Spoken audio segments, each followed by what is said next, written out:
ನಮಸ್ಕಾರ. ಈ 30+ ಹರೆಯದಲ್ಲಿ ಮಾಡೋವಂಥ ಮಹಾ ತಪ್ಪೇನು, ಅದನ್ನು ನಾನು ಕೂಡ ಮಾಡಿದ್ದೀನಿ. ಮುಂದೆ ಇದನ್ನೇ ಮಾಡೋಕ್ಕೆ ಹೊರಟಿರೋಂಥವ್ರು ಅಥವಾ ಮಾಡೋವಂಥವ್ರಿಗೆ ಇದನ್ನು ನೋಡಿ ಸಹಾಯ ಆಗಲಿ ಅಂತ ಈ ವಿಡಿಯೋ ಮಾಡ್ತಾಯಿದ್ದೀನಿ. 30+ ವಯಸ್ಸಾಗಿರುತ್ತೆ, ಆವಾಗ ತಾನೇ ಮದುವೆ ಆಗಿರುತ್ತೆ. ಕೆಲವ್ರಿಗೆ ಇನ್ನೂ ಮದುವೆ ಆಗಿರಲ್ಲ, ಕೆಲಸ ಸ್ವಲ್ಪ ಆಲ್ರೆಡಿ ಸೆಟ್ಲ್ ಆಗ್ತಾ ಬಂದಿರುತ್ತೆ, ಒಂದು ಸ್ಟೆಬಿಲಿಟಿ ಬಂದಿರುತ್ತೆ, ಜೀವನದಲ್ಲಿ ಒಂದು ಸ್ಥೈರ್ಯ ಬಂದಿರುತ್ತೆ. ಅದಾದ ಮೇಲೆ ಒಂದೇ ಒಂದು ಜೀವನದ ಉದ್ದೇಶ ಆಗಿರುತ್ತೆ, ಬೆಳಿಬೇಕು, ಇನ್ನೂ ಬೆಳಿಬೇಕು, ಸಿಕ್ಕಾಪಟ್ಟೆ ಬೆಳಿಬೇಕು. ಅವಾಗ ತಾನೇ ಹೊಸದಾಗಿ ಮದುವೆ ಆಗಿರ್ತೀರ, ಮನೆ ಕಟ್ಟಬೇಕು, ದೊಡ್ಡ ಕಾರ್ ತಗೋಬೇಕು, ಇನ್ನೂ ಒಳ್ಳೆ ಕೆಲಸಕ್ಕೆ ಸೇರಬೇಕು, ಆಮೇಲೆ ಫಾರಿನ್ ಟ್ರಿಪ್ಗಳು ಹೋಗಬೇಕು, ಎಲ್ಲ ಕನಸುಗಳನ್ನು ಈಡೇರಿಸ್ಕೋಬೇಕು, ಬೆಳಿಬೇಕು ಅಂತ ಮಹದಾಸೆಗಳು ಜೀವನದಲ್ಲಿ ಇರುತ್ತೆ.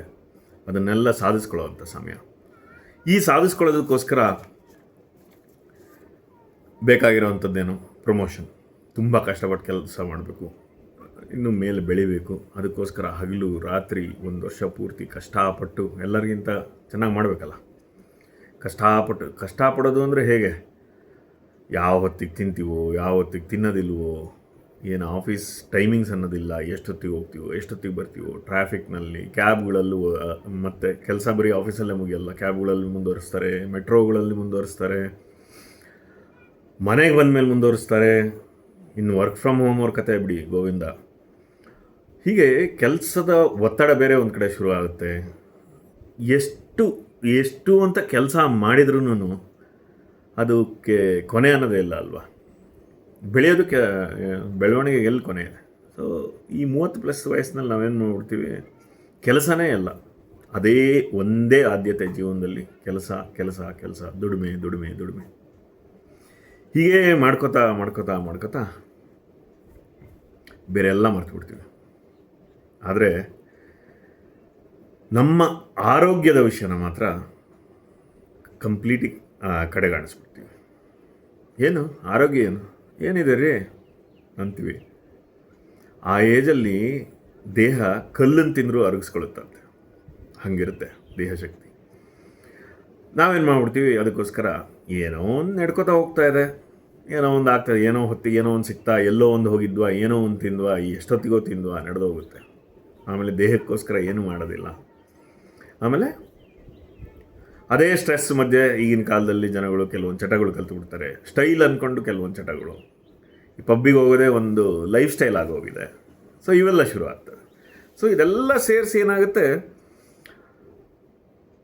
ನಿಮ್ಮ 40 ವರ್ಷ ದಾಟಿದ ಮೇಲೆ ಒಂದು ದಿನ ನೀವು ಮಾಡಿದ ತಪ್ಪು ಬಂದು ಬಾಗಿಲು ತಟ್ಟುತ್ತೆ.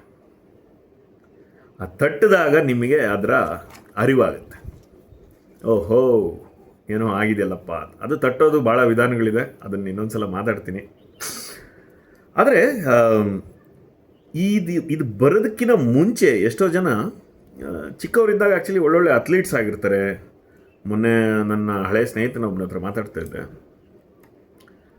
ಮುಂಚೆ ಸಿಕ್ಕಾಪಟ್ಟೆ ಫಿಟ್ ಆಗಿದ್ದ ಅವನು, ಸಿಕ್ಕಾಪಟ್ಟೆ ಏನೋ ಇದೆಲ್ಲ ಮಾಡ್ತಾಯಿದ್ದ, ಎಕ್ಸಸೈಸ್ ಮಾಡ್ತಾಯಿದ್ದ, ಜಿಮ್ಗೆ ಹೋಗ್ತಾಯಿದ್ದ, ಎಲ್ಲ ಮಾಡ್ತಾಯಿದ್ದ, ಸಿಕ್ಕಾಪಟ್ಟೆ ಸೈಕ್ಲಿಂಗ್ ಮಾಡೋನು. ಆದರೆ ರೀಸೆಂಟಾಗಿ ಸಿಕ್ಕಿದಾಗ ನೋಡಿದರೆ ಗರ್ಭಿಣಿ ಥರ ಹೊಟ್ಟೆ ಬಂದಿದೆ,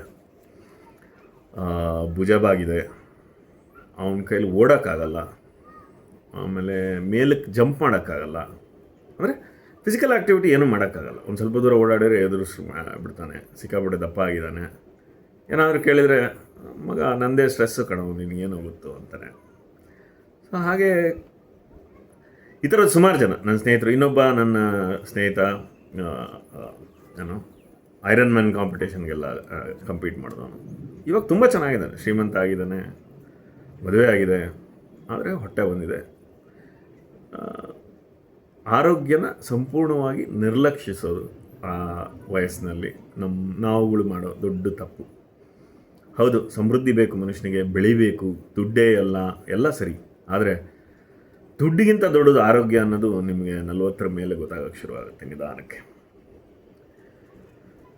ಆದರೆ ನಾನು ಹೇಳಕೊಟ್ಟಿದ್ದೇನೆಂದರೆ, ಆ ಸಿಗ್ನಲ್ಸ್ ಎಲ್ಲ ಬಂದು, ಬಾಡಿಗೆ ಆ ಸೂಚನೆಗಳೆಲ್ಲ ಬಂದು, ನಾವು ಆ ಬಾಗಿಲು ತಟ್ಟಿದ ಮೇಲೆ ಎಚ್ಚೆತ್ಕೋಬೋದು. ಅದು ಒಂದು ಆಪ್ಷನ್ ನಮ್ಮ ಹತ್ರ.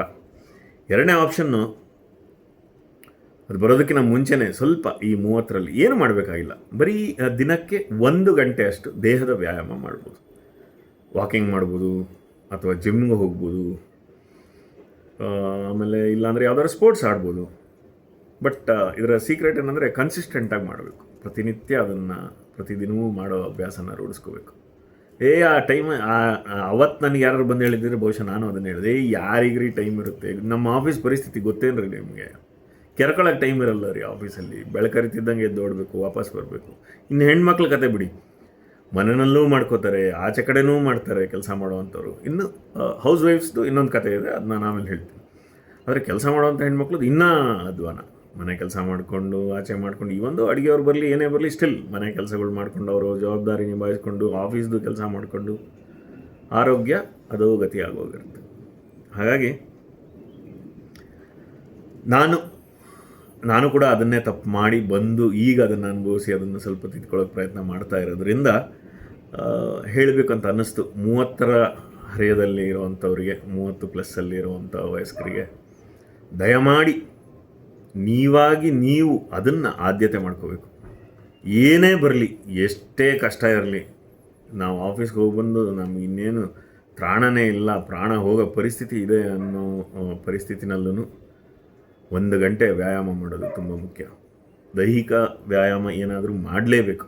ಮಾನಸಿಕ ವ್ಯಾಯಾಮ ಏನು ಅದ್ರ ವಿಷಯನೂ ಬೇಕಾದ್ರೆ ಇನ್ನೊಂದು ಸಲ ಮಾತಾಡ್ತೀನಿ. ಆದರೆ ದೈಹಿಕ ವ್ಯಾಯಾಮ ಅವಾಗ ಮಾಡಿಬಿಟ್ಟಿದ್ದಿದ್ರೆ 40+ ಆಗುವಂಥ ಒದ್ದಾಟ ಇರೋದಿಲ್ಲ. ದಯವಿಟ್ಟು ಮನಸ್ಸು ಮಾಡಿ, ಆಗತ್ತೆ. ಇಲ್ಲಾಂದರೆ ಬಾಗಿಲು ತಟ್ಟುತ್ತೆ.